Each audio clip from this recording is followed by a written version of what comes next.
રાજૌરીમાં બીએસએફના જવાનો દ્વારા સ્વચ્છતા અભિયાનનું આયોજન કરવામાં આવ્યું. બીએસએફ એટલે કે બોર્ડર સિક્યુરિટી ફોર્સના રાજૌરી સેક્ટર મુખ્યાલય અને 79 BNBSG દ્વારા નવા બસ સ્ટેન્ડ પર સ્વચ્છતા જાગૃતિ માટે વિશાળ સ્વચ્છતા અભિયાનનું આયોજન કરવામાં આવ્યું. આ અભિયાનનો મુખ્ય ઉદ્દેશ્ય લોકોમાં સ્વચ્છતા પ્રત્યે જાગૃતિ લાવવાનો હતો.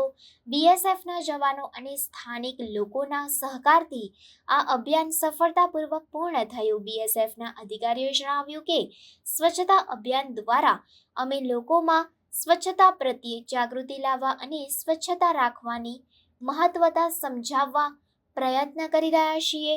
સ્થાનિક લોકોએ પણ આ અભિયાનમાં ઉત્સાહપૂર્વક ભાગ લીધો અને બીએસએફના જવાનો સાથે મળીને બસ સ્ટેન્ડની સફાઈ કરવામાં આવી. બીએસએફ દ્વારા આયોજિત આ સ્વચ્છતા અભિયાન રાજૌરીમાં સ્વચ્છતા જાગૃતિ માટે એક મહત્વપૂર્ણ પગલું છે. આ અભિયાનથી લોકોમાં સ્વચ્છતા પ્રત્યે જાગૃતિ વધશે અને સ્વચ્છતા રાખવાની પ્રેરણા મળશે.